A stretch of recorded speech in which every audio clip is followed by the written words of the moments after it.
नमस्ते दोस्तों, एक बार फिर से आपके अपने YouTube चैनल मेरी कहानियां पर स्वागत है। आज हम फिर से हाजिर हैं एक नई कहानी के साथ। मेरा नाम शैलजा है और मैं छत्तीसगढ़ के एक छोटे से कस्बे की रहने वाली हूँ। आज मैं आपको अपनी वो कहानी सुनाना चाहती हूँ जिसने मुझे सिखाया कि भगवान पर अटूट विश्वास और अपने आत्मसम्मान की रक्षा करने का साहस ही सबसे बड़ी ताकत है। जिंदगी की राह में कई बार अंधेरा घिर आता है, लेकिन धैर्य रखने वालों के लिए एक नई सुबह जरूर होती है। मर जा अब शकुनी, जब से तूने इस दहलीज को पार किया है, केवल दुर्भाग्य ही कदम कदम पर चला आया है। पहले मेरा भाई छीन लिया, अब उसकी आखिरी निशानी को पेट में पालकर हम पर एहसान जता रही है। झाड़ू का डंडा बेरहमी से मेरी पीठ पर पड़ा तो मैं बस दर्द से कराह उठी। 8 महीने का गर्भ, सूजे हुए टखने और कमजोरी से चूर शरीर लिए मैं फर्श पर धड़ाम से गिर पड़ी। मेरी ननद रश्मि के सिर पर जैसे जुनून सवार था। बस कर रश्मि, मर जाएगी, ये देवरानी पूजा की आवाज आई। पर उस आवाज में सहानुभूति कम और तमाशा देखने का आनंद ज्यादा था। मरती है तो मर जाए, इसी लायक है, इसके कारण ही मेरा भाई चला गया। मेरा हंसता खेलता घर उजड़ गया। उसने फिर झाड़ू उठाई और मेरे कांपते पैरों पर मारी। दर्द की आग पूरे शरीर में दौड़ गई। आंखों के आगे अंधेरा छा गया। मैंने बेबस होकर दोनों हाथ अपने पेट पर रख लिए, जैसे अपने बच्चे को इस अत्याचार से बचाने की आखिरी कोशिश कर रही हो। मैंने मन ही मन भगवान शिव को पुकारा, हे प्रभु, अगर तू है तो कोई चमत्कार दिखा दे। तभी दरवाजे की घंटी बजी। मेरा नाम शैलजा है। मेरी उम्र तब 23 वर्ष थी। मैं 2 भाइयों की इकलौती और लाडली बहन थी। मेरे बड़े भैया अमित और छोटे भैया संजय ने मुझे कभी किसी चीज की कमी नहीं होने दी। हमारे परिवार में लड़कियों को ज्यादा पढ़ाने का खास रिवाज नहीं था, लेकिन जब मैंने विश्वविद्यालय जाने की जिद की तो दोनों भाई मेरी जिद के आगे झुक गए। उन्होंने न सिर्फ मुझे राजधानी रायपुर के सबसे अच्छे विश्वविद्यालय में दाखिला दिलवाया, बल्कि मेरी हर जरूरत का भी ख्याल रखा। मैं पढ़ाई में हमेशा अव्वल रही। विश्वविद्यालय की दुनिया मेरे लिए नई थी। यही मैंने पहली बार खुद पर भरोसा करना सीखा, और यही मेरी मुलाकात वैभव से हुई। वैभव मेरी ही कक्षा में था, लेकिन बाकी लड़कों से बिल्कुल अलग।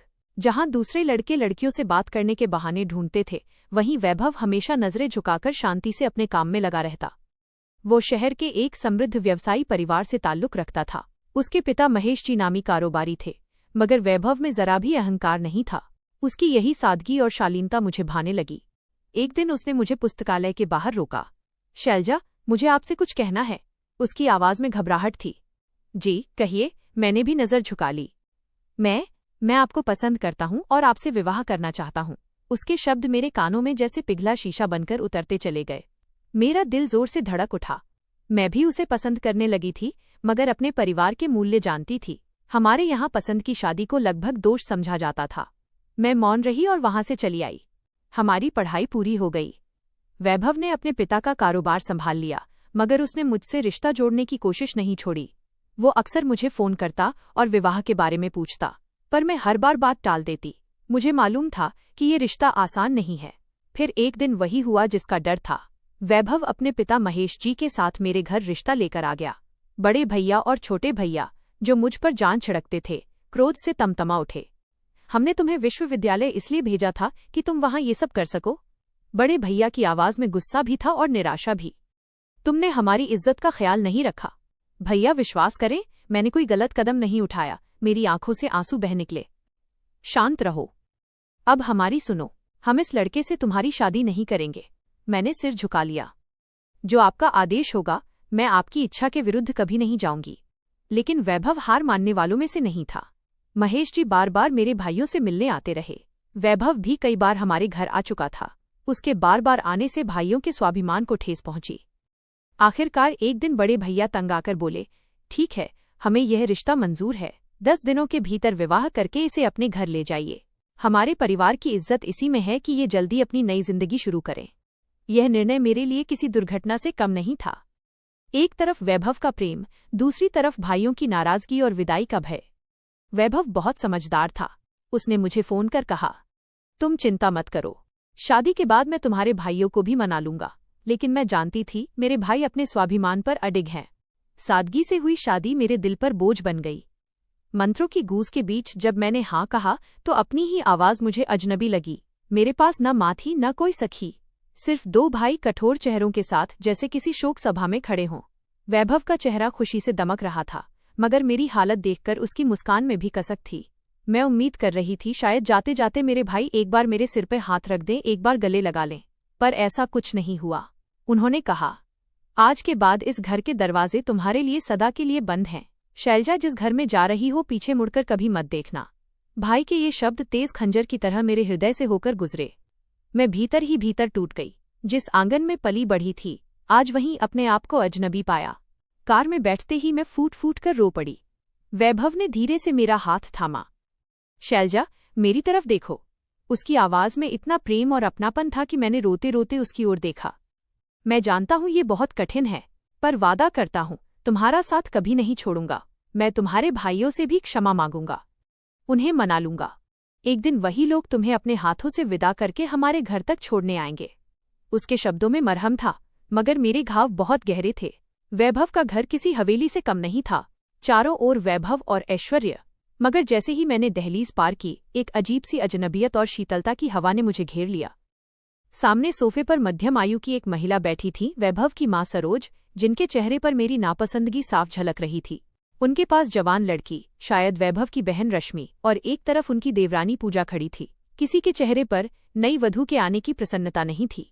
मैंने धीरे से कहा, नमस्ते। जवाब मिला, नमस्ते, पर लहजे की रुखाई मुझे चुभ गई। सरोज बोली, आ ही गई तुम, जिसके लिए मेरे बेटे ने पूरे खानदान में हमें लोगों को मुंह दिखाने लायक नहीं छोड़ा। माँ, कृपया, वैभव ने तुरंत कहा।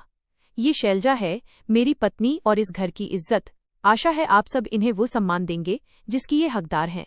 उसकी दृढ़ आवाज पर सब चुप हो गए। पूजा ने आगे बढ़कर रस्म अदायगी तो कर दी, मगर स्पर्श तक ठंडा था। बाद में वैभव ने बताया, माँ अपने भांजे को बहू बनाना चाहती थी, जबकि पूजा अपनी छोटी बहन का रिश्ता वैभव के लिए देख रही थी।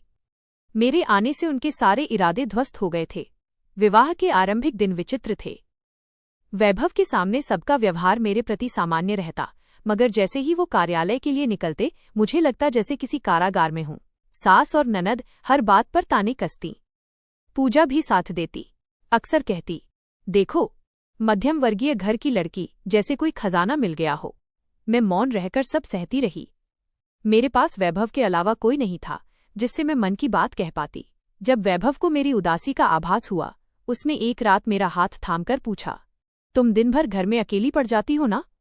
मैं बस सिर हिला दी। उसने कहा, अब से जब भी मैं ऑफिस में रहूंगा तुम्हें फोन करूंगा। और उसने वादा निभाया। कार्यालय में रहते हुए भी वो मुझसे घंटों फोन पर बात करता। बैठक की बातें, दिन भर की छोटी बड़ी हर बात मुझसे साझा करता।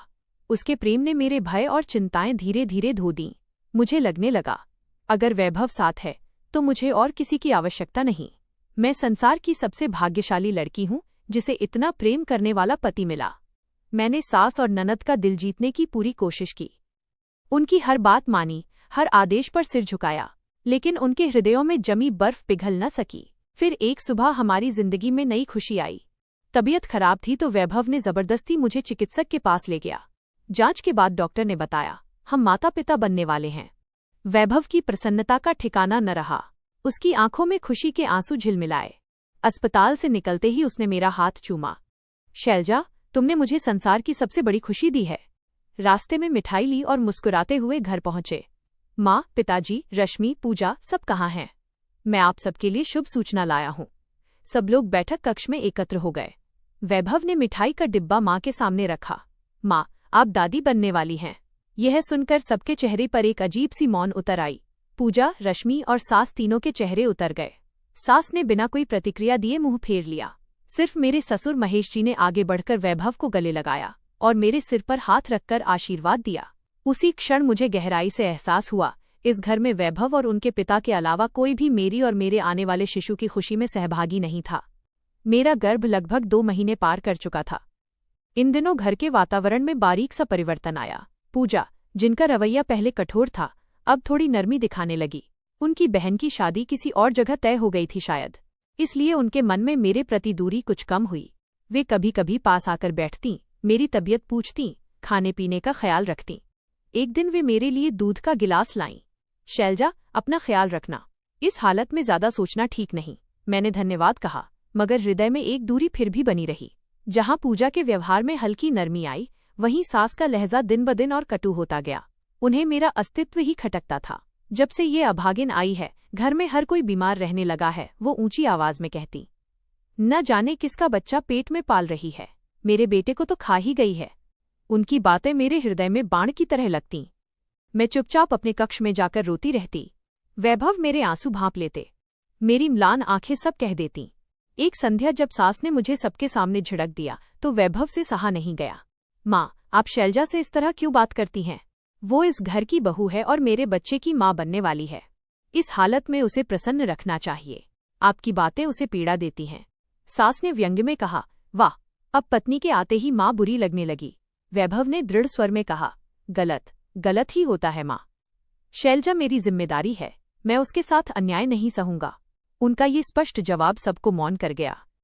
मुझे मालूम था मेरी वजह से वैभव परिवार से दूरी बनाने लगे हैं और ये बात भीतर ही भीतर मुझे खाती थी, पर उनका प्रेम इतना सच्चा था कि वे मुझे कष्ट में देख नहीं सकते थे। फिर एक संध्या जब वे कार्यालय से लौटे, चेहरा उदास और गंभीर था। मैंने घबराकर पूछा, वैभव, सब ठीक है ना? उन्होंने मुझे पास बिठाया, मेरा हाथ थामा। शैलजा, एक आवश्यक बात है। मेरा हृदय अनजाने भय से कांप उठा। उन्होंने बताया, मुझे कुछ दिनों के लिए देश से बाहर जाना पड़ेगा। एक बहुत महत्वपूर्ण व्यवसाय शिखर सम्मेलन है और पापा चाहते हैं कि मैं ही जाऊं। मेरी दुनिया जैसे थमसी गई। मैं रो पड़ी। नहीं वैभव, आप मुझे छोड़कर मत जाइए, मेरा दिल नहीं मान रहा। कृपया मना कर दीजिए। वैभव ने मेरे आंसू पोंछे। बस चंद दिनों की बात है। वादा करता हूं, काम समाप्त होते ही पहली ही उड़ान से वापस आ जाऊंगा। और तुम अकेली कहाँ हो? तुम्हारे पास हमारा बच्चा है, उसका ख्याल रखना और अपना भी। मैंने पूजा को सब समझा दिया है, वो तुम्हारा ख्याल रखेंगी। न चाहते हुए भी मैं चुप रही। जिस दिन उन्हें जाना था वह दिन मेरे लिए अत्यंत भारी था। मैंने उनका सामान पैक किया, हर चीज रखते हुए दिल डूबता रहा। विमान क्षेत्र जाने से पहले वे मेरे पास आए। अपना और हमारे बच्चे का ख्याल रखना, माथे पर चुंबन देकर बोले। जब वापस आऊंगा तुम्हें हंसता मुस्कुराता देखना चाहता हूं। मैंने कांपती आवाज में कहा, आप भी ख्याल रखिएगा और पहुंचते ही फोन कीजिएगा। उन्होंने गले लगाकर कहा, बिल्कुल। अब रोना बंद करो। वे चले गए और मैं दरवाजे पर खड़ी उन्हें तब तक देखती रही जब तक उनकी कार नजर से ओझल नहीं हो गई। उस रात मुझे एक पल को भी नींद नहीं आई। बार बार घड़ी देखती और बेचैनी से वैभव के फोन का इंतजार करती रही। अनुमान था कि उड़ान उतर चुकी होगी, शायद आप्रवासन में देर हो रही होगी। स्वयं को तसल्ली देने के लिए मैंने टीवी चालू कर दिया। चैनल बदलते बदलते नजर एक समाचार चैनल पर ठिठक गई। ब्रेकिंग न्यूज चल रही थी। दुबई जाने वाली अंतर्राष्ट्रीय उड़ान FX 318 टेकऑफ के कुछ ही देर बाद अरब सागर के ऊपर दुर्घटनाग्रस्त। टीवी स्क्रीन पर लिखे शब्द हथौड़े की तरह मेरे मस्तिष्क पर बजने लगे। मेरे हाथ कांप उठे। रिमोट फर्श पर गिर पड़ा। यही वो उड़ान थी, वैभव की उड़ान। मेरी चीख सुनते ही सबसे पहले भाभी पूजा भाग कर आई। उनके पीछे सास सरोज और ननद रश्मि भी पहुंची। क्या हुआ? क्यों चिल्ला रही हो? पूजा घबराकर बोली, पर उनकी नज़र तुरंत स्क्रीन पर जम गई जहां उड़ान का नंबर बार बार चमक रहा था। यह क्या है? सास की आवाज कांप रही थी। रश्मि ने टीवी की आवाज बढ़ा दी। उद्घोषक बता रहा था, समुद्री तट के पास विमान का मलबा मिला है, किसी के बचने की आशा नगण्य है। यह सुनते ही जैसे घर में कहर टूट पड़ा। मेरी सांस अटकने लगी। नहीं, मेरा वैभव, मेरे बच्चे के पिता। उन्हें कुछ नहीं हो सकता। पूजा ने भी विश्वास नहीं किया। उन्होंने अपने पति यानी मेरे जेठ आशीष को फोन मिलाया, जो उस वक्त बाहर थे। ससुर जी महेश जी भी कक्ष से निकल आए। स्क्रीन देखते ही उनके धैर्य का बांध टूट गया। नहीं, ऐसा नहीं हो सकता। शायद वैभव किसी वजह से इस उड़ान में सवार न हुआ हो। उन्होंने कांपते हाथों से एयरलाइन के कार्यालय में कॉल किया। अगले कुछ घंटे जीवन के सबसे पीड़ादायक साबित हुए। सब एक अजीब सी आशा के सहारे बैठे थे। ससुर जी लगातार फोन पर थे, पर उनके चेहरे की रेखाएं हर पल और भारी होती जा रही थीं। संबंधी आने लगे। घर अफरा तफरी से भर गया। मैं एक कोने में सोफे पर बैठी स्तब्ध थी। आंसू, होश, आवाज सब कहीं खो गए थे। फिर वो फोन आया जिसने अंतिम आशा भी तोड़ दी। महेश जी किसी से बात कर रहे थे और फिर सोफे पर धड़ से बैठ गए। पुष्टि हो गई है, यात्री सूची में वैभव का नाम है। किसी के बचने की कोई खबर नहीं। इतना सुनते ही सास ने सिर पीटना शुरू कर दिया। उनका शोक अचानक घृणा और क्रोध में बदल गया। उनकी नजर मुझ पर आकर टिक गई। अभागिन, जब से इस घर में कदम रखा बर्बादी ही लाई। मेरे बेटे को निगल गई। वे चीखती हुई मेरी तरफ बढ़ीं। इससे पहले कि वे मुझ तक पहुंचती, जेठ ने पकड़कर रोक लिया। माँ, होश कीजिए। पर वे और रश्मि रोते रोते वहीं दोहराती रहीं। अगर ये हमारी जिंदगी में नहीं आती तो भाई आज जीवित होता। उनके शब्द अंगारों की तरह मेरे घावों में उतरते गए। मैं ससुर जी को देख रही थी। वे मेरे एकमात्र सहारा थे, लेकिन वे भी गहरे शोक में डूबकर अपने कक्ष में बंद हो गए। उनकी मौनता सास और ननद के लिए जैसे हिम्मत बन गई। अब घर आने जाने वाले कई लोग मुझे अजीब नजरों से देखते। सास हर किसी से रो रो कर कहती, क्या करूं, ऐसी बहू लाई जिसने मेरे बेटे को ही खा लिया। मेरी हर सांस अब मेरे लिए बोझ बन गई थी। वैभव की मृत्यु ने मुझे जीवित लाश बना दिया। बस पेट में पल रही जान, वैभव की निशानी ही मुझे जीने पर मजबूर कर रही थी। वैभव को गए करीब 7 सप्ताह हो चुके थे। इन दिनों समय मेरे लिए थम सा गया था, पर ससुराल वालों के लिए जैसे सब सामान्य होने लगा। ससुर जी कुछ दिन कक्ष में बंद रहे, फिर कार्य में जुट गए, मगर पूरी तरह बुझ चुके थे। भाभी पूजा का व्यवहार, जो थोड़े समय के लिए नरम हुआ था, अब पूरी तरह पहले जैसा कठोर हो गया। वे फिर सास और ननद के साथ मिलकर मुझे सताने का कोई अवसर नहीं छोड़ती। मैं उस वक्त 5वें महीने में थी। तबीयत अक्सर बिगड़ जाती, पर किसी को दया न आती। एक प्रातः सास ने सारे नौकरों को बैठक में एकत्र कर कहा, आज से किसी की आवश्यकता नहीं, सब अपना हिसाब लो और निकल जाओ। एक पुरानी नौकरानी ने साहस करके पूछा, अचानक क्यों माई, हमने क्या गलती की? सास ने मुझ पर घृणा भरी नजर डालते हुए कहा, गलती तुम लोगों की नहीं, मेरे बेटे की थी। जब हमारे पास मुफ्त की नौकरानी है तो क्यों वेतन दे? इशारा स्पष्ट मेरी तरफ था। नौकरों ने मुझे करुणा भरी नजर से देखा और चले गए। उसी दिन से मेरा नया दुस्वप्न शुरू हुआ। मैं नौकरानी की तरह खटने लगी। सुबह अंधेरे में उठना, सबका नाश्ता, पूरे घर की सफाई, वस्त्र धोना, बर्तन मांजना, फिर दोपहर और रात का भोजन। पूरा दिन हड्डियां तोड़ मेहनत और एक पल को बैठने की अनुमति भी नहीं। मैं ये सब इसलिए सह रही थी क्योंकि ये वैभव का घर था। हर दीवार से उसकी सुगंध आती थी। उसकी यादें छोड़कर कहाँ जाती। एक दोपहर झुलसाती गर्मी में सबके लिए भोजन बनाकर मैंने खाने की मेज पर लगाया। सब कुर्सियों पर बैठ गए। मैं थकान से एक कुर्सी पर बैठने लगी ही थी कि रश्मि ने मेरे नीचे से कुर्सी खींच ली। मैं गिरते गिरते बची। वो चिल्लाई, अपनी औकात में रह, कोने में बैठ और वहीं खा, तू भी इस घर की नौकरानी ही है। मेरी आंखें भर आईं। सास और पूजा के चेहरे पर ताने भरी मुस्कान थी। मैंने चुपचाप प्लेट उठाई और फर्श के एक कोने पर बैठ गई। जैसे ही कौर उठाया, मेरी प्लेट में एक हड्डी फेंकी गई। ऊपर देखा, रश्मि हंसते हुए एक और टुकड़ा मेरी ओर उछाल रही थी। ले, तेरी औकात ऐसी ही है, कुत्तों जैसी हड्डियां ही खाएगी। तीनों जोर से हंस पड़ीं। उनकी हंसी मेरे लिए मृत्यु की घोषणा जैसी थी, कानों में गूंजती रही। उसी पल मैंने पूजा की आंखों में एक क्षणिक अजीब सी चमक देखी। वो अपनी सास की तरफ देख मुस्कुरा रही थी, जैसे कह रही हो, मंसूबा सफल हो रहा है।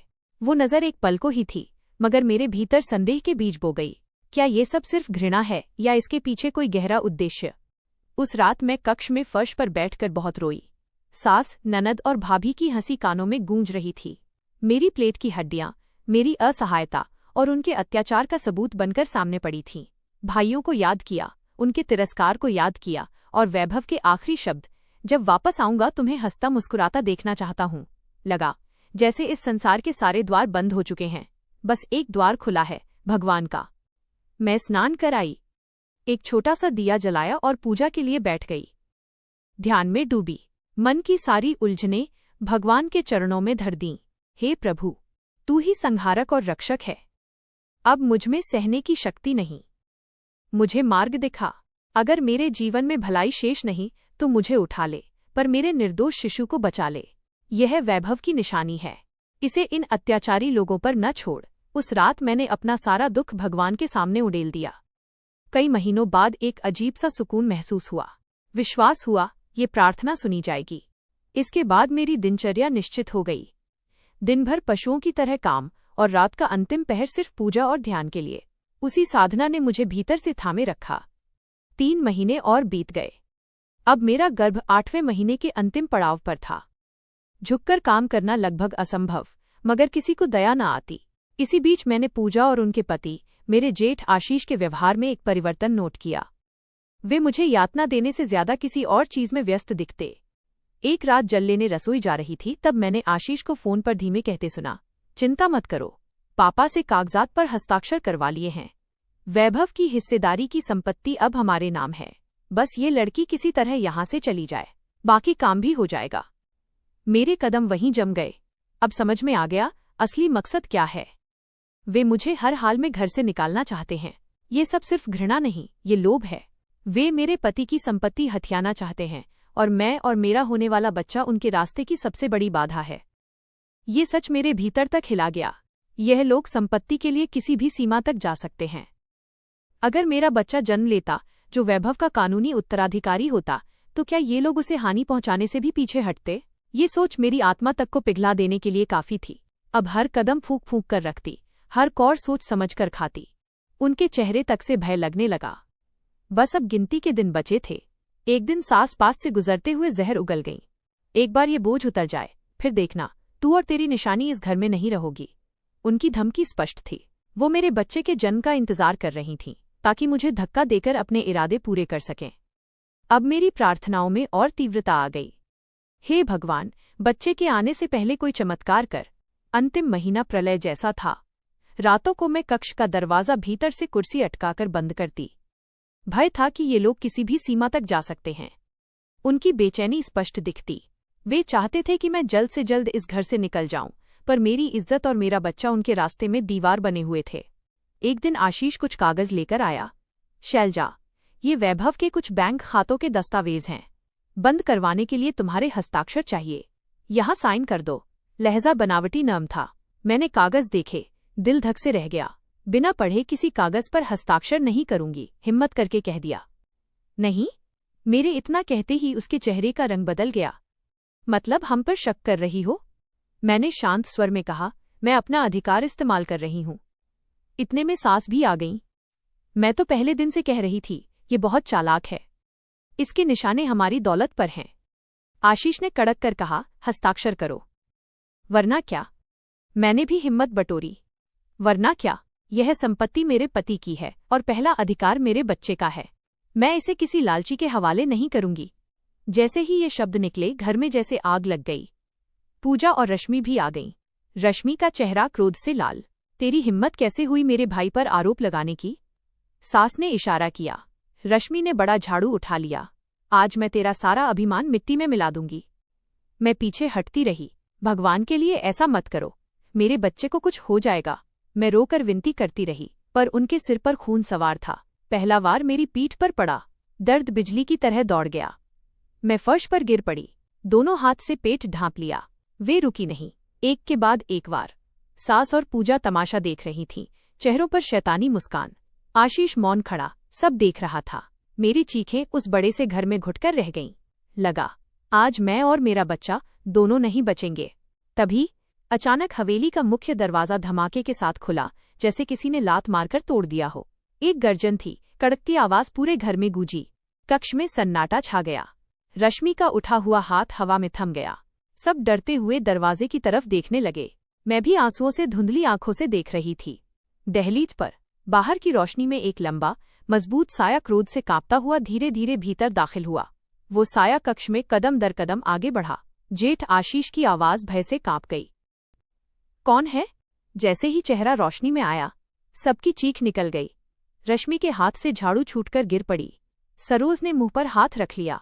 मैं फर्श पर बेदम पड़ी थी। आंखों में विश्वास और भय साथ साथ थे। मेरे होंठ थरथराए। वैभव? उसने मेरी तरफ देखा और बिजली सी तेजी से मेरे पास आया। रश्मि को दूर धक्का दिया। तेरी हिम्मत कैसे हुई मेरी पत्नी पर हाथ उठाने की? उसकी दहाड़ में ऐसा प्रकोप था कि रश्मि भय से सहम उठी। एक कदम पीछे हट गई। वो मेरे सामने घुटनों के बल बैठ गया। शैलजा, मेरी जान, मुझे क्षमा कर दो। मैं तुम्हें इन दरिंदों के बीच अकेला छोड़ गया।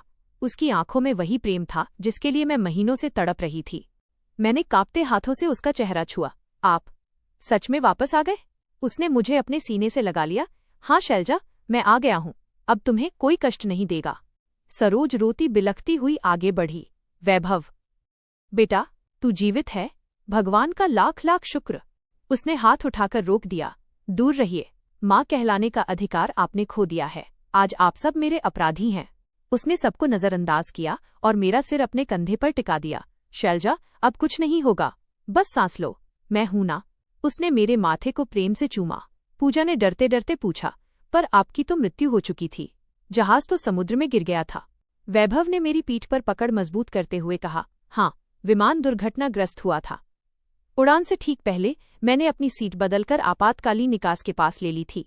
जब विमान अरब सागर में गिरा तो मैं मलबे से थोड़ा दूर जा गिरा। तटरक्षक बल की बचाव टीम ने बेहोशी की हालत में मुझे निकाला। मेरी हालत बहुत नाजुक थी। कई सप्ताह तक अस्पताल में अज्ञात रोगी की तरह रखा गया। स्मृति चली गई थी। कुछ दिन पहले एक नर्स ने मेरे वस्त्रों से मिला छोटा सा फोटो निकाला। शैलजा, तुम्हारी तस्वीर। जैसे ही देखी, सब याद आ गया। हमारा विवाह, हमारा बच्चा, सब। और फिर मैंने अपनी हालत की परवाह किए बिना पहली ही उड़ान से यहाँ लौटने का रास्ता पकड़ा। वैभव ने उठकर आशीष की ओर सीधे देखा। और तुम मेरी मृत्यु की खबर सुनकर प्रसन्न हुए थे, क्यों? आशीष के चेहरे से खून उतर गया। सरोज, रश्मि और पूजा एक दूसरे का चेहरा देखने लगीं। सबकी गर्दनें लज्जा और भय से झुक गईं। वैभव गर्जा, अब तुम्हारी चालाकियां समाप्त। आज से इस घर में शैलजा के साथ कोई भी दुर्व्यवहार करेगा तो उसका परिणाम बुरा होगा, यह याद रखो। सन्नाटा गहरा गया। सबसे पहले रश्मि घुटनों के बल उसके चरणों में गिर पड़ी। भैया, हमसे बहुत बड़ी भूल हो गई। क्रोध में बह गए, होश खो बैठे। हमें क्षमा कर दो। सरोज की सिसकियां भी फूट पड़ीं। बेटा, मेरी आंखें खुल गईं। मैं अपराधी हूं। पूजा ने भी सिर झुका दिया। हमने गलत किया, क्षमा कर दीजिए। वैभव के चेहरे पर पीड़ा और क्रोध का तूफान साथ साथ था। तुमने एक असहाय गर्भवती स्त्री पर हाथ उठाया, उसे नौकरानी बनाकर रखा, उसके आत्मसम्मान को कुचला और चाहते हो बस यूं ही क्षमा मिल जाए? उसने मेरी तरफ देखा। मेरी आंखों में आंसू थे, पर हाथ उसके हाथ पर था। मैंने धीमे से कहा, वैभव, बस कर दीजिए। ये आपकी माँ है, आपकी बहन है। मानवता यहीं से शुरू होती है। भगवान क्षमा करने वालों को पसंद करता है। मेरे हृदय में अब कोई शिकायत नहीं। आप भी इन्हें क्षमा कर दें। उसने लंबी सांस ली। सिर्फ और सिर्फ तुम्हारे कहने पर शैलजा, मैं इन्हें क्षमा करता हूं। लेकिन मेरा एक निर्णय अटल है। मैं और शैलजा अब इस घर में एक पल भी नहीं रहेंगे। ये घर मेरे लिए नरक बन चुका है, जहां मेरे अपने ही मेरी पत्नी और मेरे अजन्मे बच्चे के शत्रु बन गए। आज इसी वक्त हम यहां से जा रहे हैं। किसी की हिम्मत नहीं हुई रोकने की। उसने मुझे सहारा देकर कक्ष तक पहुंचाया। हमने आवश्यक सामान एक थैले में रखा। आधे घंटे के भीतर हम उस महल जैसी कैद से बाहर थे, खुली हवा में। पहली बार मैंने सांस ली, जैसे महीनों बाद जीवन लौटा हो। वैभव मुझे एक छोटे साफ सुथरे फ्लैट में ले आया, जो उसने पहले से खरीद रखा था। दहलीज पार करते ही मेरे भीतर एक अद्भुत सुरक्षा और राहत का भाव भर गया। उस दिन के बाद वैभव ने मुझे अपनी पलकों पर बिठा लिया।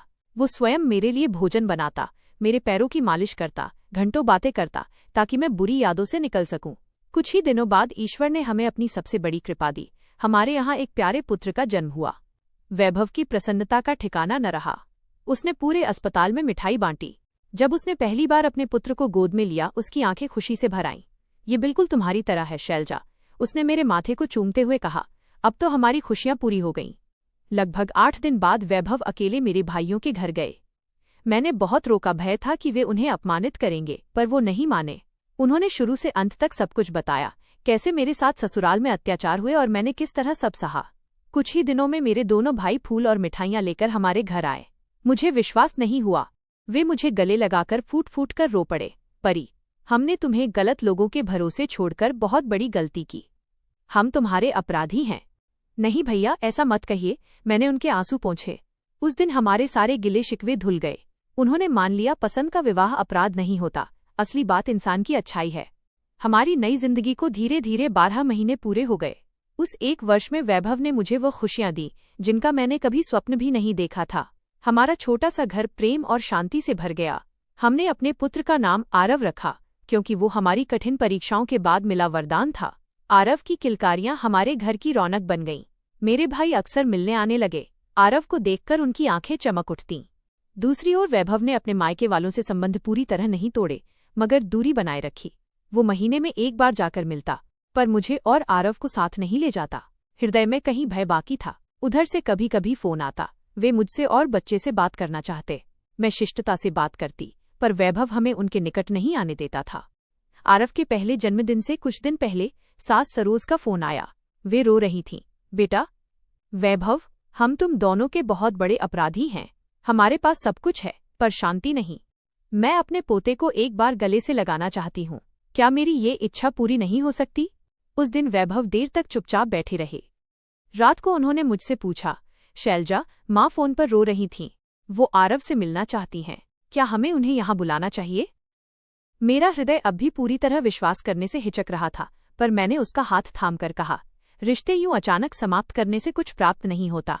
जब कोई सच में लज्जित हो तो उसे एक अवसर अवश्य देना चाहिए। जन्मदिन की खुशी पर सबको एकत्र कर लेते हैं। वो मान गए। हमने आरव के जन्मदिन पर छोटी सी पार्टी रखी। वैभव स्वयं जाकर सबको निमंत्रण दे आए। जब वे लोग हमारे घर आए तो उनके चेहरों पर अहंकार नहीं, लज्जा और पश्चाताप साफ दिख रहा था।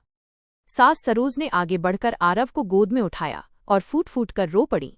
उन्होंने अपने हाथों से उसे सोने के कंगन पहनाए और मेरे सिर पर हाथ रखकर बोली, बेटी, हो सके तो मुझे क्षमा कर देना। उनकी आंखों में सच्ची शर्मिंदगी थी।